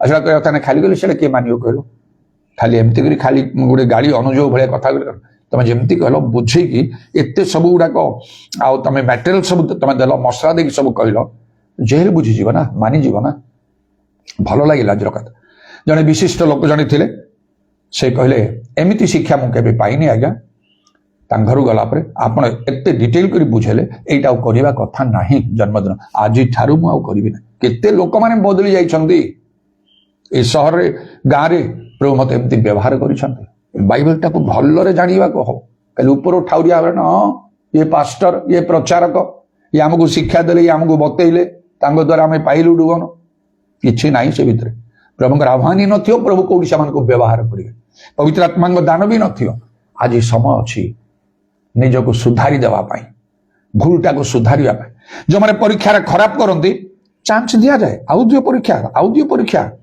तापर पास करिकि ऊपर उठंती मध्य सेमिति आमको धर्म जीवन को सजाड़बार अच्छी जीशु आसुंच शीघ्र वाक्य अनुसार विचार कर बाइबल लिखा हो जोहन 12 पर्व आउ तार 48 पद जीशु कहले मो जो वाक्य कही शेष दिन में तुम विचार कर प्रभु ये वाक्य तुम्हें पढ़ीच ए वाक्य तुम्हें शुणीच बारंबार कर शुणुच जानिच मानिन तमें प्रभु सहित आप संपर्क भल रही प्रभु आपन को दर्शन द्वारा कथा कहे ना प्रार्थना कले प्रभु खुशी हेबेनी आपनकर प्रार्थना उत्तर दवापाई ଆପଣଙ୍କର ଆବଶ୍ୟକତା ପ୍ରଭୁ ପୂର୍ଣ୍ଣ କରିବା ପାଇଁ ଇଚ୍ଛା କରିବେ ନାହିଁ, ଆଶ୍ଚର୍ଯ୍ୟ କର୍ମ ମାନ ହବ ନାହିଁ। ଆପଣ ବାକ୍ୟ ଶୁଣୁନାହାନ୍ତି, ବାକ୍ୟ ଗ୍ରହଣ କରୁନାହାନ୍ତି, ଆପଣ ବଦଳୁ ନାହାନ୍ତି। ତେଣୁ ପ୍ରଭୁଙ୍କର କାର୍ଯ୍ୟ କରିବାକୁ ହେଲେ ସବୁ ଦୃଷ୍ଟିରୁ କରିବାକୁ ହବ, ସବୁ ଦୃଷ୍ଟିକୁ ନେଇକି। ତେଣୁ ଗତକାଲି କହିଲି ତାର ପରିସର କମ୍ ଥିଲା, ମଣିଷ ଧର। ଆଜି କହୁଛି କାର୍ଯ୍ୟ କର, ଲଙ୍ଗଳ ଆଉ ଧର। ହେଲେ ପ୍ରଭୁଙ୍କର କାର୍ଯ୍ୟ ଚାରିଆଡୁ ଆମକୁ କରିବାକୁ, କମ୍ପ୍ଲିଟ୍ କରିବାକୁ। ଜଣେ ଲୋକ କିଛି ପ୍ରଭୁଙ୍କ କଥା କହିଲେ, ହଁ ସେ ବିଶ୍ୱାସରେ ଖ୍ରୀଷ୍ଟିଆନ କି ଅଣଖ୍ରୀଷ୍ଟିଆନ ହେଲେ ବଦଳି ଗଲା ପରେ ହଁ ମୁଁ ଯୀଶୁଙ୍କୁ ଗ୍ରହଣ କଲି, ଛାଡ଼ିଦେଲେ ଲୋକ କାମ ସେ ନା, ଏଟା ଆରମ୍ଭ ହେଲା ନା, ତାକୁ ସେ ଡୁବନ ନେବ। ଏମିତି କେତେ ଲୋକମାନେ ଡୁବନ ନେଲେ, ମୁଁ ଡୁବନ ଦେଲି। ଯେଉଁମାନେ ଭୁଲ କରିଛନ୍ତି, ଏଇଟା ଭୁଲ ଭାବରେ, ଏଇଟା ଠିକ ନାହିଁ। ତମେ ପରିତ୍ରାଣ ପାଇନ ଡୁବନ ନେବା ସମୟରେ, ଯେ ତୁମ ଡୁବନ ଦେଲା ପବିତ୍ର ଆତ୍ମା ପ୍ରାପ୍ତ ଲୋକ ହାତରେ ତମେ ନେଇନାହ। ଧର୍ମ ଜୀବନର ଆହୁରି ସ୍ତର ଅଛି, ଏସବୁ ବାକ୍ୟ ସବୁ ପ୍ରେରିତ ମାନଙ୍କୁ ଶିକ୍ଷା ତମେ ମାନେ ନାହ। ଏଇଟା କଲେ ଭଲ। ଗାଁରେ ସିନା ଲୋକ କିଏ କହିଦେବେ ଯେ ସେ ଅଶିକ୍ଷିତ, ଏବେ ଆଉ ଅଶିକ୍ଷିତ ନାହାନ୍ତି ଗାଁରେ। ଗାଁ ଏରିଆରେ ଉଚ୍ଚ ଶିକ୍ଷିତ ଲୋକ ସବୁ ଅଛନ୍ତି, ସହର ଠାରୁ ଟପିକ ଲୋକ ଅଛନ୍ତି, ସେମାନଙ୍କର ଷ୍ଟାଣ୍ଡାର୍ଡ ଲାଇଫ୍ ବହୁତ ଉର୍ଦ୍ଧ୍ୱରେ। ଗାଁ ଗୁଡାକରେ ଘର ଦ୍ୱାର ସବୁ ବିଲ୍ଡିଂ, ଗୋଟେ ମାଲା, 2 ମାଲା, 3 ମାଲା ବିଲ୍ଡିଂ ସବୁ କରି, 2 ହ୍ୱିଲର, 3 ହ୍ୱିଲର, 4 ହ୍ୱିଲର। ଓଡ଼ିଶା କଣ, ଓଡ଼ିଶା ବାହାରେ ଭାରତର ଚାରିଆଡେ ବ୍ୟାପିକି ସବୁ ରହିଛନ୍ତି ଆମମାନଙ୍କ ନିଜ ଗାଁ ଅଞ୍ଚଳ ଲୋକମାନେ। କୋଉମାନେ ଅଛନ୍ତି ଗୋଆରେ, କୋଉମାନେ ଅଛନ୍ତି ମୁମ୍ବାଇରେ, କୋଉମାନେ ଅଛନ୍ତି ଚେନ୍ନାଇରେ, କୋଉମାନେ ଅଛନ୍ତି ତାମିଲନାଡୁରେ, କୋଉମାନେ ଅଛନ୍ତି କେରଳରେ, ସବୁ କାମ କରୁଛନ୍ତି, ଚାକିରି ଫାକିରି କରୁଛନ୍ତି। ପିଲାମାନେ ସବୁ କଲେଜ ଫଲେଜ ଏ ସବୁରେ ସବୁ ପାଠ ପଢୁଛନ୍ତି, ଇନକମ୍ କରୁଛନ୍ତି। ଆଗେ ଥିଲା ଯେ ହଁ ଗାଁଟା ମାନେ ଟିକେ ତୁଚ୍ଛ ତାଚ୍ଛଲ୍ୟ, ଏବେ ସେ ନାହିଁ। ରୋଡ ରାସ୍ତା ସବୁ, ଇଲେକ୍ଟ୍ରିସିଟି ସବୁ ହେଇକି ମଧ୍ୟ ସବୁ ପ୍ରକାର ଫ୍ୟାସିଲିଟିରେ ଲୋକ ପ୍ଲେନ୍ ଫ୍ଲେନ୍ ଏରୋପ୍ଲେନ୍ ଇତ୍ୟାଦି ସବୁରେ ଯିବା ଆସିବା କରୁଛନ୍ତି। ତେଣୁ ଗାଁରେ କିଛି କମରେ ନାହାନ୍ତି ଲୋକମାନେ। ତଥାପି ଯେତେବେଳେ ପ୍ରଥମେ ତ ସେପରି ନଥିଲା, ଅନେକ ଗ୍ରହଣ କଲେ। ସହରରେ ଜ୍ଞାନୀ ବଡ଼ ଲୋକମାନେ ସବୁ ପ୍ରଭୁ ମତେ ସହରକୁ ଆଣିଲେ, ସହରରେ ବି ପ୍ରଭୁ ମୁଁ କାମ କଲି। ଅନେକଙ୍କୁ ଡୁବନ ଦେଲି ପ୍ରଥମେ, କେତେ ଦେଖିଲେ ଯେ ସେମାନଙ୍କର ଡୁବନ ଠିକ ନାହିଁ। ଏବେ ସହରରେ ଥିବା ଲୋକମାନେ, ଶିକ୍ଷିତ ଲୋକମାନେ, ପାଠ ପଢିଥିବା ଲୋକମାନେ, ଚାକିରି କରୁଥିବା ଲୋକମାନେ ବାକ୍ୟ ଗ୍ରହଣ କଲେ, ପୁନର୍ବାର ଡୁବନ ନେଲେ। ବାକ୍ୟ ଅନୁସାରେ ହେଇନାହିଁ। ସେ ଗାଁରେ ବି କେତେ ଲୋକ ବଦଳି ନାହାନ୍ତି, ଏ ସହରରେ ବି କେତେ ଲୋକ ବଦଳି ନାହାନ୍ତି। ସେଟା ପାଇଁ ତ ମୁଁ ଦାୟୀ ହେବି ନାହିଁ। ମୋର କର୍ତ୍ତବ୍ୟ ମୋର କରିକି ଚାଲୁଛି, ମୁଁ ଦେଖେ ସବୁ। ତେଣୁ ଏସବୁ ଯେତେବେଳେ ଗାଁରେ ଯେତେବେଳେ ମୋର କାର୍ଯ୍ୟ ଆରମ୍ଭ ହେଲା, ଲୋକମାନେ ବଦଳିଲେ, ଲୋକମାନଙ୍କୁ ଧରିଲି, ତାର ପ୍ରଭୁଙ୍କର କାର୍ଯ୍ୟ। ଆସ ପ୍ରତିଦିନ ଗିର୍ଜା ପ୍ରାର୍ଥନା କରିବା, এই ডুবন্য পবিত্র আত্মারে পূর্ণ হব। দান দশমাংশ বিষয়ে সেମାନଙ୍କୁ শিକ୍ଷା ଦେଲେ, ସେସବୁଗୁଡ଼ା ସେମାନେ ଆଣିବାକୁ ଆରମ୍ଭ କଲେ। ମାନତ କର, ଉପବାସ କର, ଏସବୁରେ ଶିକ୍ଷା ଦେଲି। ଦେଖ ଏ ଭୁଲ ବିଷୟଟା କୌଣସି ପର୍ବପର୍ବାଣି ବାଇବେଲ ନୂତନ ନିୟମରେ ନାହିଁ, ଛାଡ଼ି ଦିଅ ସବୁ, ସବୁଦିନ ସଭାରେ ବଦଳି ଗଲେ। ଗିର୍ଜାଘର ବନେଇବା ପାଇଁ, ଗିର୍ଜାଘର ବନେଇବ ବୋଲି ବାଇବେଲ ଲେଖା ହେଇନି କୋଉଠି। ତେଣୁକରି ସେଇ ବିଷୟରେ ମୁଁ କାହାକୁ ଜୋର ଦେଇନି, ତମେ ନିହାତି ଗିର୍ଜାଘର ବନାଅ। ଏବେ ବି ଆସ୍ତେ ଆସ୍ତେ ଚେଷ୍ଟା କରି କେହି ସବୁ କରିବାକୁ ଆରମ୍ଭ କରୁଛନ୍ତି, ସେ ଭିତରେ ମୁଁ ଦେଇନାହିଁ। ଯୋଉଠି 2-3 ଜଣ କହିଥିଲେ, ଯୀଶୁ କହିଲେ ମୁଁ ସେଇଠି ଅଛି। ଯଦି ଗୋଟେ ଗିର୍ଜାଘର ବନେଇଦେଲେ ଭଲ କଥା, ଟଙ୍କା ପଇସା ଯଦି ଆମ ପାଖରେ ଅଛି ସମସ୍ତେ ମନ ଉଠେଇ ଭଲ କଥା, ନହେଲେ ନାହିଁ। ଆଜି ପର୍ଯ୍ୟନ୍ତ ବର୍ଣ୍ଣାରେ କଣ କଣ ସବୁ ଗିର୍ଜା ପ୍ରାର୍ଥନା, କିନ୍ତୁ ଭଲ ପବିତ୍ର ଆତ୍ମାଙ୍କର କାର୍ଯ୍ୟ। ବଡ ବଡ ବିଲ୍ଡିଂ ଥାଇକି ଗିର୍ଜା ଲୋକ କହୁଛନ୍ତି ପବିତ୍ର ଆତ୍ମାଙ୍କର କାର୍ଯ୍ୟ କିଛି ନାହିଁ, ଲାଭଟା କଣ ହବ ତାହେଲେ? ତେଣୁ ରେଗୁଲାର ଗିର୍ଜା ପ୍ରାର୍ଥନା ସିଷ୍ଟମ ହେଲା। ତାପରେ କଣ, ଏଇଠି ଗୋଟେ ପାଳକ ଦରକାର, ଆଉ ସେଇ ତାକୁ ଗୋଟେ ନିଯୁକ୍ତ କରିକି ଉପଯୁକ୍ତ ଲୋକ ସେ ପବିତ୍ର ଆତ୍ମା ପାଇଥିବ। ପ୍ରଭୁ ଚାହୁଁଛନ୍ତି ନା ସବୁ ସେ ଗୋଟେ ଦାୟିତ୍ୱ ଦେଇକି ବିଭିନ୍ନ ଜାଗାରେ ଏମାନଙ୍କୁ କିଛି ସାହାଯ୍ୟ ତ ଦରକାର, ଟିକେ ଦାୟିତ୍ୱ ନେଇକି ଆଉ ପ୍ରତ୍ୟେକ ମାସରେ କିଛି ଦେବା। 44 ବର୍ଷରୁ ଉର୍ଦ୍ଧ୍ୱ ସମୟ ପ୍ରଭୁଙ୍କର କାର୍ଯ୍ୟ। ଲଙ୍ଗଳ କଣ୍ଠରେ ହାତ ଦେଲା ପରେ ମାନେ ସେଇଟା ହଉଛି ପ୍ରଭୁଙ୍କର କାର୍ଯ୍ୟ। ଆମମାନଙ୍କୁ ସମ୍ପୂର୍ଣ୍ଣ ରୂପେ ଆମମାନଙ୍କୁ କରିବାକୁ ହବ, ଖାଲି ନିଜ ଜାଗାରେ ନିଜ ମଣ୍ଡଳୀରେ ନାହିଁ। ଯେମିତି ପ୍ରଭୁ ଯୀଶୁ କହିଲେ ପୃଥିବୀର ପ୍ରାନ୍ତ ପର୍ଯ୍ୟନ୍ତ, ସେଇ ପୁରା ଚିନ୍ତା ରଖି ମୁଁ ଚାରିଆଡେ ଯାଏ। ଯେମିତି ମତେ ପ୍ରଭୁ ସୁଯୋଗ ଦିଅନ୍ତି, ବହୁତ ସୁଯୋଗ ପ୍ରଭୁ ଦେଇଛନ୍ତି, ଦେଲେ ଚାରିଆଡେ ମୁଁ ବୁଲିଲି। ଓଡ଼ିଶା ବାହାରେ ବହୁତ ସ୍ଥାନ ମାନଙ୍କରେ, ଅନେକ ପେଣ୍ଡିକସ୍, ଅନେକ ବାପ୍ଟିଷ୍ଟ ମଣ୍ଡଳୀ ଗୁଡାକରେ ମଧ୍ୟ, ରୋମାନ କାଥଲିକ ସବୁ ପ୍ରକାର ଭିତରେ, ବିଶେଷ କରି ଯେତେବେଳେ ମୁଁ କାଲକାଟା ଯିବାର ପ୍ରଭୁ ମତେ ସୁଯୋଗ ଦେଲେ, ସେଇଠି ରୋମାନ କାଥଲିକ ଆଉ ହିନ୍ଦୁ ମାନଙ୍କ ମଧ୍ୟରେ ବିଶେଷ ଭାବରେ ମୁଁ କାର୍ଯ୍ୟ କଲି। 2 ଥର ପ୍ଲେନରେ ଯିବା ଆସିବା ମଧ୍ୟ କଲି, ଆଉ ସେମାନଙ୍କ ମଧ୍ୟରେ ବହୁତ ଭଲ ଭାବରେ ମୁଁ ସେଠି କାର୍ଯ୍ୟ ଆରମ୍ଭ କଲି। ତେଣୁ ପ୍ରଭୁଙ୍କର ଧନ୍ୟବାଦ ଆମମାନଙ୍କୁ। ଆଉ ପ୍ରଭୁ ଚାହାନ୍ତି ସେପରି ଦିନ କରେ। ମୋର ପରିବର୍ତ୍ତନ ଆରମ୍ଭ ସମୟରେ ମତେ ଗୋଟେ ସ୍ୱପ୍ନରେ ବି ପ୍ରଭୁ ଦେଖେଇଲେ ଏ ଲଙ୍ଗଳରେ ହାତ ଦେବାଟା। ମୁଁ ଦେଖୁଛି ଗୋଟେ ପଡିଆରେ 2 ହଳ ବଳଦ ଲଙ୍ଗଳରେ ଜୋଖା ହେଇକି ଅଛି, ବଳଦ ଗୁଡାକ ବସିଛନ୍ତି। ମୁଁ ଅନେକ ରହିଛି ହଠାତ୍ରେ ଜଣେ ମୋ ପଛରୁ ଜଣେ ଲୋକ ଆସିଲା, ଗୋଟେ ଯୁବା ଲୋକ, ଯେ ପ୍ରଥମ ଆଉ ସେ ବସିଥିବା ସେ ହଳର ଆଉ ସେ ବଳଦ ଯେ ଲଙ୍ଗଳରେ ଯୋଖା ହେଇଛି ସେ ଲଙ୍ଗଳ କଣ୍ଠିରେ ହାତ ଦେଲା, ସେଗୁଡ଼ା ଠିଆ ହେଇଗଲେ। ଦେଖିଲି ଦୁଇଟା ହେଭି ହେଭି ବଳଦ ଠିଆ ହେଇଛନ୍ତି, ହ୍ୱାଇଟ୍ ସେମାନଙ୍କର କଲର, ଚାଷ କଲା ସେ। ମତେ ଲାଗିଲା ଆରେ ମୋର ବି ଇଚ୍ଛା ହଉଛି ମୁଁ ଚାଷ କରିବି, ଆଉ ଗୋଟେ ହଳ ବଳଦ ବସିଛନ୍ତି, କିନ୍ତୁ ମୁଁ ତ ଚାଷ କରିବାକୁ ଜାଣିନି, ମୁଁ କେମିତି କରିବି? ମନ ଭାବିଲି ଏ ବଳଦ ଗୁଡାକ ସୁଧାର ବଳଦ ଗୁଡାକ, ଏଗୁଡ଼ା ମାଣିଆ ନାହାନ୍ତି। ଧରେ ଲଙ୍ଗଳ କଣ୍ଠିରେ ହାତ ଦେଲି, ଡାହାଣ ହାତ ମୁଁ ଦେଲି, ଧରିଲି ମୁଁ ତାକୁ। ମାତ୍ରକେ ଦୁଇଟା ବଳଦ ଠିଆ ଗଲେ, ହେଭି ଉଚ୍ଚା ହେଇକି ସେ ଧଳ ଚାଷ କରୁଛି, ଏତେ ଗଭୀର ଚାଷ କରୁଛି। ମୁଁ ନିଜେ ଖୁସି ହେଉଛି, ଉତ୍ସାହିତ ହେଇକି ଆରେ ମୁଁ ଚାଷ ଜାଣିନି, ମୁଁ ଏତେ କେମିତି ଚାଷ କରୁଛି? ପ୍ରଭୁ ମତେ ଏ ଚାଷ କାର୍ଯ୍ୟରେ ଲଗେଇକି ରଖିଛନ୍ତି। ମଣିଷ ଇଚ୍ଛାରେ ମୁଁ କରୁନାହିଁ, ନିଜ ଇଚ୍ଛାରେ ମୁଁ କରୁନାହିଁ।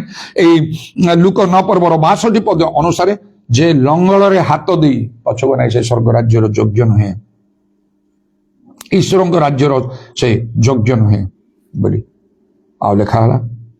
ତେଣୁ ମତେ ପ୍ରଭୁ ଦେଖିଛନ୍ତି, ଲଙ୍ଗଳ କଣ୍ଠରେ ମୁଁ ହାତ ଦେଇଛି, ତେଣୁ ମୁଁ ପଛକୁ ଅନେଇ ପାରିବି ନାହିଁ, ଜାଗତିକ ମନା ହେଇପାରିବି ନାହିଁ, ପ୍ରଭୁଙ୍କର କାର୍ଯ୍ୟକୁ ମୁଁ ନେଗ୍ଲେକ୍ଟ କରିପାରିବି ନାହିଁ, ବଡ଼ ସିରିୟସଲି କରିବାକୁ ହବ। ସେତେବେଳେ ପ୍ରଭୁ ମୋ ଘର ଲୋକମାନଙ୍କୁ ଖାଲି ଟିକେ ବିଦାୟ ଦେଇକି ମୁଁ ଆସିବି ନାହିଁ, ଷ୍ଟ୍ରିକ୍ଟଲି ମନା କଲେ। ତା ପୂର୍ବରୁ ଆଉ ଜଣେ ଲୋକ ହେଲା, ମୋ ବାପା ମରିଗଲେ ମୁଁ ଖାଲି କବର ଦେଇକି ଆସିବି ନାହିଁ, ମୃତମାନ କବର ଦେବ, ତୁମେ ଯାଇ ଈଶ୍ୱରଙ୍କ ରାଜ୍ୟ ଘୋଷଣା କର। ସେମିତି ସିରିୟସଲି ପ୍ରଭୁଙ୍କର କାର୍ଯ୍ୟ କରିବାକୁ ଅଛି, ସବୁ ବିଷୟ ପଛରେ ପକେଇ, ଘର ଦ୍ୱାର ସ୍ତ୍ରୀ ପିଲା ସବୁ ପଛରେ ପକେଇ ଯେମିତି ପ୍ରଭୁ ଚାହିଁବେ ସେଇ ବାଟରେ ମୁଁ କାର୍ଯ୍ୟ କରିକି ଆସିଛି, ସେମିତି ଭାବରେ କାର୍ଯ୍ୟ କରନ୍ତୁ। ପ୍ରଭୁ ଆଉ କାର୍ଯ୍ୟକାରୀ ବେତନର ଯୋଗ୍ୟ, ଆପଣମାନଙ୍କୁ ବେତନ ଦେବେ। ମୋର ଅନୁଭୂତି ଆପଣମାନଙ୍କର ଅନୁଭୂତିରେ ପଡ଼ିବ। ଗୋଟେ ସ୍ଥାନରେ କଟକରେ ଗୋଟେ ଗୃହରେ ମୋର କିଛି ସାକ୍ଷର ସହିତ ପ୍ରଭୁଙ୍କ କଥା କହିବା ସମୟରେ ଆଉ କେତେ ଜଣ ସବୁ ଶୁଣୁଛନ୍ତି, ଶୁଣିଲା ବେଳେ କେତେ ଗ୍ରହଣ କରିକି ଖୁସି ହଉଛନ୍ତି, ଜଣେ ସିରିୟସଲି ସେ ରହିଛି, ଆଉ ଜଣେ କହୁଛନ୍ତି ହଁ ପ୍ରଭୁ ନିଶ୍ଚୟ ଏମିତି କରିବେ ନା, ମାନେ ଆମେ ମଧ୍ୟ ସେଇ ପ୍ରକାର କରିବା। ଆଉ ସେ ଭଦ୍ରଲୋକ ଜଣକ ଶେଷରେ କହିଲେ, ଦେଖ ତମେ ଏମିତି ଏକ୍ସାଇଟେଡ ହେଲେ ହବନି, ବେଞ୍ଜାମିନ ଭାଇ ପାଇଁ ପ୍ରଭୁ ଯାହା କରିଛନ୍ତି ତମ ପାଇଁ ତାହା କରିଦେବେ ତମେ ଭାବନି। ବେଞ୍ଜାମିନ ଭାଇଙ୍କୁ ପ୍ରଭୁ ସେ ଏତେ ଲେଭେଲରେ ସେ ଅଛନ୍ତି, ଏତେ ଭାବରେ ପ୍ରଭୁଙ୍କୁ ସେ ଧରିଛନ୍ତି। ସେଇ କଥା ଶୁଣ, ସେ କେମିତି କାର୍ଯ୍ୟ କରୁଛନ୍ତି, ଆହ୍ୱାନ ପାଇ କେମିତି ତାରନା କ୍ଲେଶ ସବୁର ମଧ୍ୟରେ ସବୁ ତ୍ୟାଗ ସବୁ କରି ବାକ୍ୟ ଅନୁସାରେ କରୁଛନ୍ତି। ସେମିତି କଲେ ହବ ନା, ଆଉ କିଛି ନ କରି ତାଙ୍କ ପାଇଁ କଲେ ଆମ ପାଇଁ କଲେ ସେଇଟା କେବେ ହବ ନାହିଁ। ଆଉ ଜଣେ ବୟସ୍କା ଜଣେ ସ୍ତ୍ରୀ ଲୋକ ଥିଲେ, ତମେ କହୁଛ ତମକୁ ପ୍ରଭୁ ଦର୍ଶନ ଦେଲେ, କଣ ଖାଲି ପ୍ରଭୁ ତମକୁ ଦର୍ଶନ ଦେବେ, ଆମକୁ ପ୍ରଭୁ ଦର୍ଶନ ଦେବେ ନାହିଁ? ଆଉ ସେତେବେଳେ ସେ ଆଉ ଜଣେ ଲୋକ କହିଲେ, ହଁ ତମକୁ ବି ଦର୍ଶନ ମିଳିବ। ଆରେ ତମେ ତାଙ୍କ ପରି ହୁଅ, ତମେ ତ ବୁଢୀ ହେଇଗଲଣି, ତମର ମରିବାର ଟାଇମ ତମେ ଆସିଲାଣି, ଆଜି ପର୍ଯ୍ୟନ୍ତ କେବେ ପାଇଛ ପ୍ରଭୁଙ୍କ ଦର୍ଶନ? ଆଉ କେବେ ପାଇବ ତମେ? ସେ ବାଟରେ ଚାଲ, ଖାଲି ଟିକେ ପ୍ରାର୍ଥନା, ମୁଁ ବି ପ୍ରାର୍ଥନା, ଖାଲି ପ୍ରାର୍ଥନା କରିଦବ ମତେ ଦର୍ଶନ ଦିଅ, ମିଳିଯିବ ତମକୁ ଆଉ ଦର୍ଶନ। ପ୍ରଭୁ ଖାଲି ଅନେଇକି ରହିଛନ୍ତି, କୌଣସି ମର୍ତ୍ତ ତାଙ୍କୁ କେବେ ଦେଖିପାରେ ନାହିଁ। କଣ ଲେଖା ହେଇଛି? ଶୁଦ୍ଧ ଚିତ୍ରଗତ ନିଶ୍ଚୟ ଦର୍ଶନ, ତମେ ଶୁଦ୍ଧ ହବ, ତମେ ପବିତ୍ର ହବ। କେତେ ପ୍ରକାର ତମର ପାପ ଭୁଲ ମନ୍ଦତା ଦୁର୍ବଳତା ତମେ ଜାଣିଛ, ତମେ ତ ଛାଡି ପାରିବନି ସେଗୁଡାକ। ତମ କୋଉଠୁ ପ୍ରଭୁ ଦର୍ଶନ ଦେବେ? ଅଳ୍ପ ଛୋଟ କଥାରେ ତ ତମେ ବିଶ୍ୱାସ ଦେବେନି, ବହୁ ବିଷୟରେ ତମକୁ ପ୍ରଭୁ ନିଯୁକ୍ତି ଦେବେ କେମିତି? ଯୋଉଦିନ ମୁଁ ଜାଣିଲି, ମୁଁ ଚେଇନ୍ ସ୍ମୋକର ଥିଲି, କଲେଜରେ ଗଲା ପରେ ସିଗାରେଟ ପିଇବାରେ ସାଙ୍ଗମାନ ସହିତ ପଡିକି ଚେଇନ୍ ସ୍ମୋକର, କେବେ ଛାଡି ପାରିନଥାନ୍ତି। ଆଉ ମାତ୍ର ଯେତେବେଳେ ପରିବର୍ତ୍ତନ ହେଲା, ବାଇବେଲ ଦେଖୁଛି ତୁମାନେ ଈଶ୍ୱରଙ୍କର ମନ୍ଦିର, ସେଇ ମନ୍ଦିର ପବିତ୍ର, ଯିଏକି ଈଶ୍ୱରଙ୍କ ମନ୍ଦିର ନଷ୍ଟ କରିବେ ସେ ତାକୁ ନଷ୍ଟ କରିବେ। ହଠାତ୍ରେ ଦେଖିଲି ସେ ସିଗାରେଟ ପକେଟରେ ଲେଖା ହେଇଛି, cigarette smoking is injurious to health, cigarette ପିଇବା ଦେହ ପାଇଁ କ୍ଷତିକାରକ। ମୁଁ କହିଲି ତାହେଲେ ମୁଁ ତ ଈଶ୍ୱରଙ୍କ ସ୍ୱରକୁ ନଷ୍ଟ କରୁଛି, ମନ୍ଦିରକୁ ନଷ୍ଟ କରୁଛି, ମୋର ସ୍ୱର ତ ମନ୍ଦିର। ଗିର୍ଜାରେ କିଏ ସିଗାରେଟ ପିଇବ? ବାହାରେ ସିନା ପିଇବ, କିନ୍ତୁ ଗିର୍ଜା ପ୍ରକୃତ ହଉଛି ଏଇଟା, ବାଇବେଲ ଲେଖା ହେଇଛି ସ୍ୱର।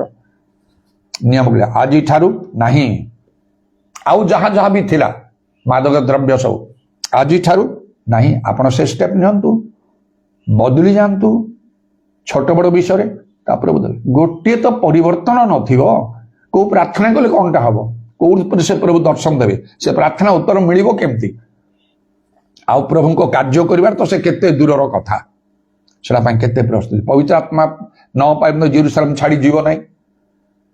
ଆଉ ସତରେ ଯେମିତି ଏଇ ପ୍ରଚାର କରିବାର ଦାୟିତ୍ୱଟା ଖାଲି ମୋ ଛଡା ଆଉ କେହି ନାହାନ୍ତି, ମୁଁ ନ କଲେ କେମିତି ହବ? ଆଜି ତମ ପ୍ରାଣ ଚାଲିଗଲେ ତମେ କାଲି ଆସି କହିବ ଲୋକଙ୍କୁ? ନାଇଁ। ତେଣୁକରି ପ୍ରଭୁଙ୍କର କାର୍ଯ୍ୟ କରିବାକୁ ଗଲେ ଏକଦମ ଯୋଗ୍ୟ ପ୍ରସ୍ତ ଭାବରେ ପବିତ୍ର ଆତ୍ମାରେ ପୂର୍ଣ୍ଣ ହବ। ମନ ଇଚ୍ଛା ନାହିଁ ଯାହା ବାକ୍ୟ କହୁଛି। ମତେ ସବୁ ସ୍ୱପ୍ନ ଦର୍ଶନରେ ପ୍ରଭୁ ଅନେକ କଥା କହିକି ମତେ ସଚେତନ ଜାଗ୍ରତ କରୁଛନ୍ତି। ଗୋଟେ ବିରାଟ ପଥରର ଘର ବନା ହଉଛି, ମୁଁ ଯାଇକି ଗୋଟେ ମାଙ୍କଡା ପଥର ଦେଲି, ସେଇଟା କିନ୍ତୁ କଳା ମୁଗୁନି ପଥରରେ ବନା ହଉଛି। ପଚାରିଲି ଏ ଘର କାହା ପାଇଁ? ସେ ସ୍ପଷ୍ଟ ରୂପେ ସେ ଲୋକ କହିଲେ ଏ ଘର ତୁମର। ବଡ ବିରାଟ ଘର ପଥରରେ ତିଆରି ହଉଛି, ସାଇଜ ସାଇଜ କଟା ପଥରରେ, ଅନେକ ବଖରା କି ଛାତ ପଡିଛି କି ନାହିଁ ମନେ ପଡୁନି। ଯେତେବେଳେ ସେ ଆଉ ଗୋଟେ ପରେ ଗୋଟେ ପଥରରେ ସେ ସଜାଇକି କରୁଛନ୍ତି, ସେ ମିସ୍ତ୍ରୀ ଅଳ୍ପ ଲୋକ କାମ କରୁଛନ୍ତି, ବେଶୀ ଲୋକ ନାହିଁ। ମାଙ୍କଡା ପଥର ପଡିଥିଲା, ସେ ସମାନ ସାଇଜରେ ମୁଁ ଉଠେଇଦେଲି। ସେ ସିଧା ମତେ ମନା କଲେ, ରଖ, ଏଇ ପଥରରେ ଏଇ ଘର ତିଆରି ହବ ନାହିଁ। ଏଇ ଘର ଯୋଉ ପଥରରେ ତିଆରି ହଉଛି ଦେଖ, କଳା ମୁଗୁନି ପଥର ସାଇଜ କଟା ହେଇକି ଗୋଟେ ପାହାଡ ଅଛି, ପାହାଡ ପରି ଗଦା ହେଇକି ଅଛି। ଆର ଅର୍ଥ କଣ ଚିନ୍ତା କରନ୍ତୁ ଟିକେ। ଏ ଯୋଉ ସ୍ୱପ୍ନ ମୁଁ ଦେଖିଲି ତାର ଅର୍ଥ କଣ? ତ ସ୍ୱପ୍ନ ଦର୍ଶନ କଥା ମାଥ୍ୟୁ 7 ପର୍ବ ଦେଖନ୍ତୁ, ସେଇଠି ପାଇଯିବେ ପଥର ହଉଛି ଈଶ୍ୱରଙ୍କର ବାକ୍ୟ। କଳା ମୁଗୁନି ପଥର ଆଉ ମାଙ୍କଡା ପଥର ଫରକ ଅଛି। ସେ କଳା ମୁଗୁନି ପଥର ବହୁତ ଟାଣ, ମଜବୁତ, ବହୁମୂଲ୍ୟ। ମାଙ୍କଡା ପଥର କିଛି ନାହିଁ, ସେ ଏକଦମ ଦୁର୍ବଳ। ଆଉ ତେଣୁ ସେଟା ଡୁପ୍ଲିକେଟ ବିଷୟ। ଡୁପ୍ଲିକେଟ କଣ? ବାଇବେଲରେ ଡୁପ୍ଲିକେଟ କଣ ଅଛି? ସେଟା ହଉଛି ପରମ୍ପରା, ରୀତିନୀତି, ମନୁଷ୍ୟମାନଙ୍କର ଜ୍ଞାନ। ସେଟା ସବୁ ଡୁପ୍ଲିକେଟ କଥା। ବହୁତ ଲୋକମାନେ ସେ ବାଟରେ ଚାଲୁଛନ୍ତି, ତେଣୁ ତାଙ୍କ ଧର୍ମ ଜୀବନ ବୋଲି କିଛି ନାହିଁ। ଆଉ ସେ କଳା ମୁଗୁନି ପଥର ସେଟା କଣ? ଯାହା ବାଇବେଲ କହୁଛି, ସତ୍ୟ ବାକ୍ୟ। ଏମିତି ଭାବରେ କେମିତି ପ୍ରଭୁ ମତେ ସଚେତନ ଜାଗ୍ରତ କରି ଆଜି ଯାଏ, ସେଥିପାଇଁ ମୁଁ ବଡ ସାବଧାନରେ କାର୍ଯ୍ୟ କରୁଛି। ପ୍ରଭୁଙ୍କର କାର୍ଯ୍ୟ କଲାବେଳେ ମନ ଇଚ୍ଛା ନାହିଁ। ଲୋକ ଆସିବେ ବସ, ସେଟାକୁ କିଏ ମନା କରିବା କଥା ନାହିଁ। କିନ୍ତୁ ଯେତେବେଳେ ଥରେ ଆମମାନଙ୍କର ମଣ୍ଡଳୀରେ ସେ ପାଖେ ଯେତେବେଳେ ସମସ୍ତ ଲୋକମାନେ ଆଉ ଅଧିକାଂଶ ଲୋକମାନେ ତ ଆମର ସମସ୍ତ ବାକ୍ୟ ଅନୁସାରେ ପ୍ରେରିତ ଶିକ୍ଷାରେ ଚାଲନ୍ତି, ଜଣେ ଦୁଇ ଜଣ କାଁ ଭାଁ ଯଦି କେହି ଗ୍ରହଣ କରୁନାହାନ୍ତି, ବାହାରୁ କୋଉଠୁ ଆସିଛନ୍ତି ଚାକିରି ଫାକିରି, ଏମିତି ମୁଁ ସ୍ଥିର କରି ଆଜି ଲର୍ଡ ସାପର କରିବା। ବହୁତ ବର୍ଷ ତମାନେ କରୁନାହ, ମୁଁ ଅଛି ଲର୍ଡ ସାପର କରିବାକୁ ବହୁତ ସାବଧାନ। ଆଉ ଏ ପାଷ୍ଟରମାନେ ଟିକେ ପସନ୍ଦ ଭାଇ ନା, ଆଉ ସବୁ ଲୋକମାନେ ପ୍ରସ୍ତୁତ ହେଇପାରନ୍ତି। ତାମାନେ ଯୀଶୁଙ୍କର ଆଗମନ ହେଇଯିବ ପଛେ ପ୍ରସ୍ତୁତ ହବ ନାହିଁ। ଦାୟୀ ତମେ ପ୍ରସ୍ତୁତ କରୁନ ଲୋକଙ୍କୁ। 100ରୁ 100 ପ୍ରସ୍ତୁତ ହେବେ ନାହିଁ, ଛାଡି ଦିଅ। 90 ଲୋକ ପ୍ରସ୍ତୁତ ନହେଲେ ଛାଡି ଦିଅ 90 ଲୋକଙ୍କୁ, 10 ଲୋକଙ୍କୁ ଧରି କର। ଆଉ ସେମାନଙ୍କର ମନ କଣ? ସେମାନଙ୍କର ମନ କଷ୍ଟ ହବ, ଦୁଃଖ ହବା ଦରକାର। ବାକ୍ୟ ମାନୁନାହାନ୍ତି ସେମାନେ, ଗିଜା ଆସୁନ, ଛାଡି ଦିଅ ସେମାନଙ୍କୁ। ପ୍ରଭୁ ଇଚ୍ଛା କଲା ଲୋକଙ୍କୁ ଆଣିବେ। ଏତେ ତମେ କରିପାରୁନ, କଣଟା ପ୍ରଭୁ କାର୍ଯ୍ୟ? ଏତେ ବର୍ଷ ହେଲାଣି ତମେ ଲର୍ଡ ସାପର ଏଇ ପ୍ରକାର ଅନେକ ଅନୁଯୋଗୀ ସେମାନଙ୍କୁ ମୁଁ କଲି। ମତେ ଦେଖ ତ ମୁଁ କହୁଛି, କଟକରେ ତ କହୁଛି, ପାବ୍ଲିକରେ କରୁଛି ମୁଁ। ଆଉ ତାପରେ ଲର୍ଡ ସାପର ହେବା ସେମାନେ ବାରମ୍ବାର କରି ଯୋଉମାନେ ଏଇ ନୀତି ନିୟମରେ ଅଛନ୍ତି, ପ୍ରେରିତ ମାନଙ୍କର ଶିକ୍ଷାରେ ସବୁରେ, ସେ ସବୁ ବସନ୍ତି। ଜଣେ ଶିକ୍ଷକ ବସିଥିଲେ, ଭଲ ସମସ୍ତଙ୍କ ସହିତ ଲର୍ଡ ସାପର ସେ ବସିକି ହିଁ ଅଛନ୍ତି। ମୁଁ ଏତେ କହିଲା ପରେ ଜଣେ ଶିକ୍ଷିତ ଲୋକ ବୁଝିପାରୁନାହାନ୍ତି, ବସିକି ହିଁ ଅଛନ୍ତି। ଆଉ କଣ ତା ବିଷୟରେ କରାଯିବ ମୁଁ କହିବାକୁ ବାଧ୍ୟ ହେଲି ସମସ୍ତଙ୍କ ସାମ୍ନାରେ। ଆପଣ ଏ ଲର୍ଡ ସାପର ଆରମ୍ଭ ହବ ପରା, ଆପଣ କଣ ଏଠି ରହିବେ? ହଁ, ମୁଁ ରହିବାକୁ ଚାହୁଁଛି। କହୁନା ବାପ୍ଟିଷ୍ଟ ମଣ୍ଡଳୀ ହୁଅନ୍ତୁ, କ୍ୟାଥଲିକ ମଣ୍ଡଳୀ ହୁଅନ୍ତୁ, କୋଉ ପେଣ୍ଟିକଷ୍ଟ, ସେଥିରେ କିଛି ଯାଏ ଆସେ ନାହିଁ। ଆପଣ ଡୁବନ ଦେଇଛନ୍ତି? ହଁ ଆଜ୍ଞା, ଡୁବନ ନେଇଛି। ଡୁବନ କିଏ ଦେଇଛନ୍ତି? ପାଷ୍ଟର ଜଣେ। ସେ ପବିତ୍ର ଆତ୍ମା ପ୍ରାପ୍ତ ଲୋକ କି ଚୁପ୍ ହେଇକି ରହିଲେ। ନାଇଁ ନାଇଁ ନାଇଁ ନାଇଁ, ଚୁପ୍ ରହିବା କିଛି ନାହିଁ, ମୁଣ୍ଡ ନୁହେଲେ କିଛି ନାହିଁ। କୁହନ୍ତୁ, ନୀତି ନିୟମର କଥା, ବାକ୍ୟ ଅନୁସାରେ। ପବିତ୍ର ଆତ୍ମା ନ ପାଇକି ପାଷ୍ଟର ହେଇପାରିବେ, ପ୍ରଭୁ କାର୍ଯ୍ୟ କରିପାରିବେ। ଆପଣ ଯଦି ପବିତ୍ର ଆତ୍ମା ପ୍ରାପ୍ତ ଲୋକ ହାତରେ ଡୁବନ ନେଇଛନ୍ତି, ମୋର କିଛି କହିବାର ନାହିଁ, ଆରାମରେ ଆପଣ ଡୁବନ ନେବେ। ଆପଣ ଯଦି ପରିତ୍ରାଣ ପାଇକି ଡୁବନ ନେଇଛନ୍ତି, ସୁନାଗଣା ପିନ୍ଧନ୍ତି? ନାଇଁ ନାଇଁ, ସେଠି ସୁନାଗଣା ମୋର କିଛି ନାହିଁ, କିମ୍ବା ଅନ୍ୟାନ୍ୟ କିଛି ମାଦକ ଦ୍ରବ୍ୟ କିଛି କହିଲେନି। ଆଉ ଥରେ କହୁଛି, ମତେ ଖୋଲି କୁହନ୍ତୁ, ପବିତ୍ର ଆତ୍ମା ପ୍ରାପ୍ତ ଲୋକ ଡୁବନ ନେଇଛନ୍ତି କି? ଏତେ ଲୋକ ସବୁ ଅଛନ୍ତି, ମୁଣ୍ଡ ନେଇକି ରହିଲେ, ତାମାନେ ଜଣାପଡୁଛି ଆପଣ ନେଇନାହାନ୍ତି ସେନା। ଯଦି ଆପଣ ଚାହିଁବେ କେବେ ଡୁବନ ନିଅନ୍ତୁ, ପବିତ୍ର ଆତ୍ମା ପ୍ରାପ୍ତ ଲୋକ ହାତରେ, ଆପଣଙ୍କ ପାଷ୍ଟର ମାନଙ୍କ ହାତରେ କାହା ଆଉ ହାତରେ ନିଅନ୍ତୁ, ବାଧ୍ୟ ନାହିଁ। ଆପଣ ଯଦି ଇଚ୍ଛା କରିବେ କରନ୍ତୁ, ତାପରେ ଆପଣ ଯୋଗ ଦେଇପାରିବେ। ଯଦି ସେୟା ନ କରିବେ ତାହେଲେ କରିବେ ନାହିଁ। ପ୍ଲିଜ ଆପଣ ଖରାପ ଭାବିବେ। ଠିଆ ହେଲେ, ବାହାରିଗଲେ, ଯାଅ, ବାହାରି ଯାଅ। ଦିନେ ତମକୁ ଯୀଶୁ ତାଙ୍କ ରାଜ୍ୟରୁ ସ୍ୱର୍ଗରୁ ବିତାଡ଼ିତ କରିଦେବେ। ପ୍ରକାଶ ବାକ୍ୟ 22 ପର୍ବ 14 ପଦରେ ଯେ ଆଜ୍ଞା ମାନୁଛି ସେ ଯିବ, ଅନ୍ୟମାନେ ସବୁ ବାହାରେ ରହିବେ ଲେଖା ଅଛି। ଆଉ ଏଇଟା କଣ? ତେଣୁ ସେ ବାକ୍ୟ ଲେଖା ହେଇଛି, ରାଜ୍ୟ ଅଛନ୍ତି ବାକ୍ୟର ଡାହାଣ ବାମ ଜଣେ ଏକଦମ କଡ଼ାକଡ଼ି ଭାବରେ। ଆଉ ଦରକାର ହେଲେ ଏ ସମସ୍ତ ରାସ୍ତାରେ ଆମମାନଙ୍କୁ ଯିବାକୁ, ଏପରି ପ୍ରଭୁଙ୍କର କାର୍ଯ୍ୟ। ଲଙ୍ଗଳ କଣ୍ଠରେ ହାତ ଦେଇଛୁ ଆମେ, ମତେ ସ୍ୱପ୍ନରେ ଦେଖାଇଛି, ଲଙ୍ଗଳ କଣ୍ଠରେ ମୁଁ ହାତ ଦେଇଛି। କାରଣ ମୁଁ ଜାଣୁଛି ସେଇଦିନ ଅଗ୍ନିରେ ପରୀକ୍ଷା ବେଳେ ପ୍ରତ୍ୟେକ ମୋର କର୍ମ ମଧ୍ୟ ପରୀକ୍ଷା ହବ। ମୁଁ ଚାହେଁନି ମୋର କର୍ମ କାଠ ଘାସ ଛଣ ପରି ପୋଡ଼ିଯାଉ। ତେଣୁ ଲୋକଙ୍କ କଥାରେ ମୁଁ ଚାଲେ ନାହିଁ। ମତେ ଗ୍ରାମ ସମାଜ ମଣ୍ଡଳୀ ସବୁ ତ୍ୟାଗ କରିବାକୁ ହେଲା। କାରଣ ଲୋକମାନେ ସେଟା ଗ୍ରହଣ କରିପାରିଲେ ନାହିଁ। ତାହେଲେ କେମିତି ହବ? ତାପରେ ଦେଖିଲେ ଆହୁରି ଅନ୍ୟମାନେ ଅଛନ୍ତି ଯେଉଁମାନେ ବାକ୍ୟ ମୁଁ ସେମାନଙ୍କ ମଧ୍ୟରେ ଗ୍ରାହ୍ୟ ହେଇଗଲି। ଲୋକ ସିନା ଗ୍ରାହ୍ୟ କଲେ, ପ୍ରଭୁଙ୍କଠାରୁ ତ ମୁଁ ଗ୍ରାହ୍ୟ ହେଇଗଲି ନା। ପୁଣି ପ୍ରଭୁଙ୍କ ପ୍ରକୃତ ଲୋକମାନଙ୍କର ଭିତରକୁ ମୁଁ ଆସିଲି। ନିଜେ ମତେ ମଣ୍ଡଳୀ ସବୁ ଗଢିବାକୁ ପ୍ରଭୁ ମତେ ସାହାଯ୍ୟ। ମୁଁ ଭାବିଥିଲି ମୁଁ ମଣ୍ଡଳୀ ଗଠନ କରିବି। ସ୍ୱପ୍ନରେ ପୁଣି ମତେ କୁହାହେଲା ସ୍ୱର୍ଗରୁ ମତେ ଓହ୍ଲେଇକି ଆଣି ଯେତେବେଳେ ଛଡା ହେଲା ସେ କୋରାପୁଟ ଏରିଆରେ, ମୁଁ ଚାଲୁଛି ସେ ରାସ୍ତାରେ, ସୁନ୍ଦର ପ୍ରାକୃତିକ ଦୃଶ୍ୟ ଭିତରେ ସେ ରାସ୍ତାରେ ଭଦ୍ରକ ଜଣେ କହୁଛନ୍ତି କୁଆଡେ ଯାଉଛ?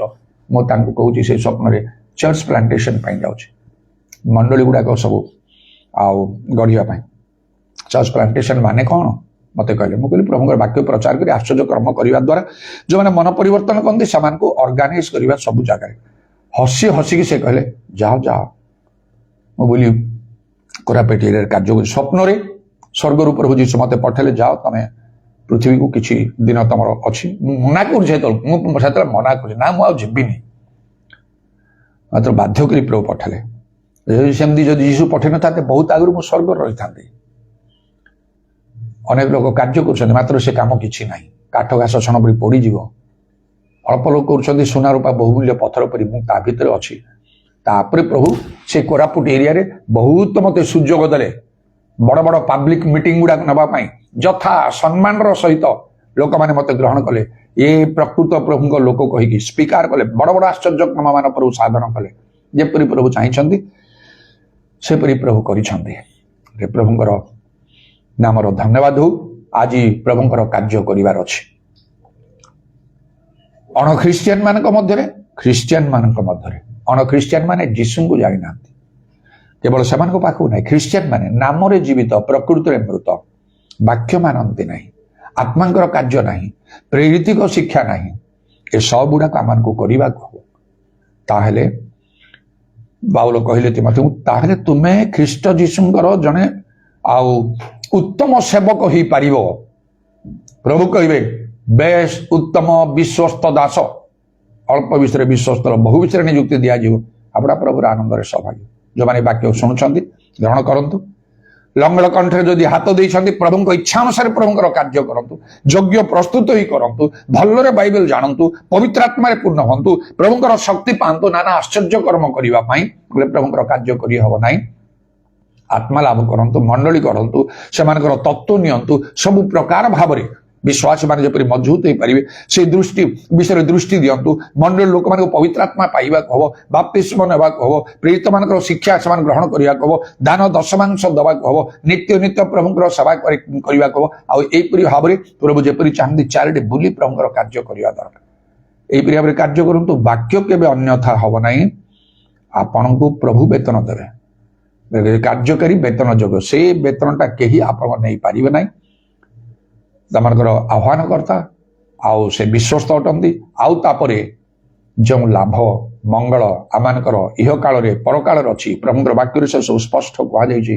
ଏ ସମସ୍ତ ମଣିଷର ଚିନ୍ତାର ବାହାରେ।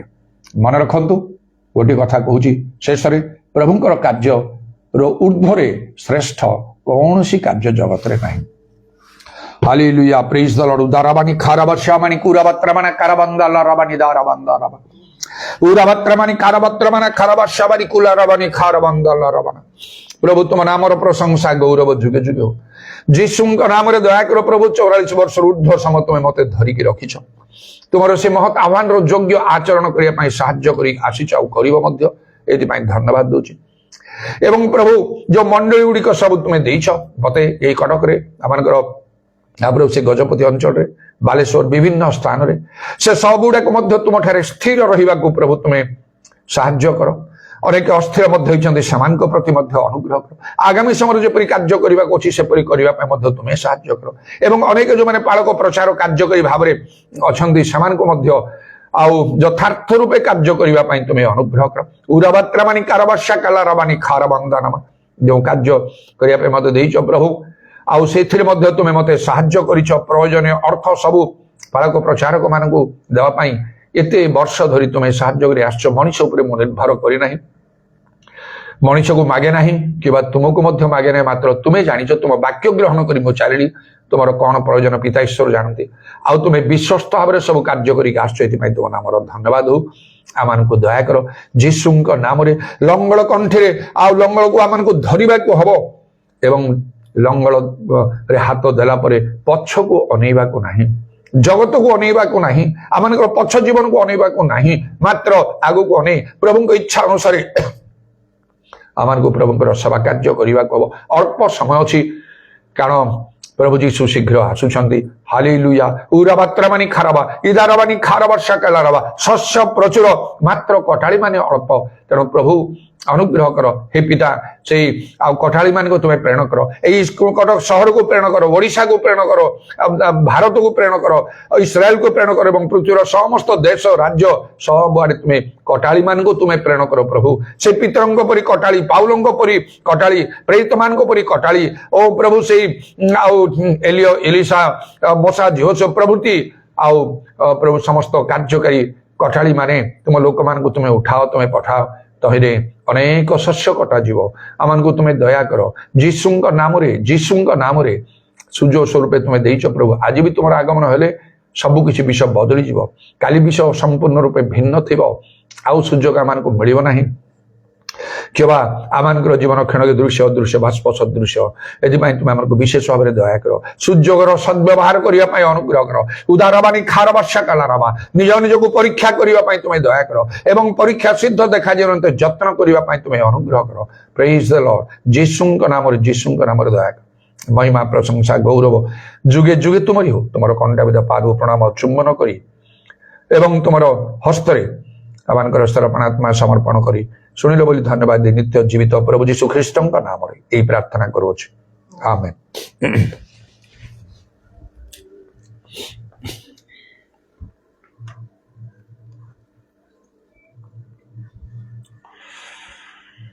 In the name of Jesus, in the name of Jesus, we have the victory. Hallelujah. In the name of Jesus, in the name of Jesus, Satan will have to flee. When we stand in the name of Jesus, tell me who can stand before. In the mighty name of Jesus, we have the victory. In the mighty name of Jesus, we have the victory. पिता ईश्वरଙ୍କର ପ୍ରେମ, ପ୍ରଭୁ ଯୀଶୁ ଖ୍ରୀଷ୍ଟଙ୍କର ଅନୁଗ୍ରହ, ପବିତ୍ର ଆତ୍ମାଙ୍କର ସହାୟତା, ପ୍ରଭୁ ଯୀଶୁଙ୍କର ଗୌରବମୟ ପୁନରାଗମନ ପର୍ଯ୍ୟନ୍ତ ଆମ ସମସ୍ତଙ୍କର ସହବର୍ତ୍ତୀ ହେଉ, ଆମେନ୍।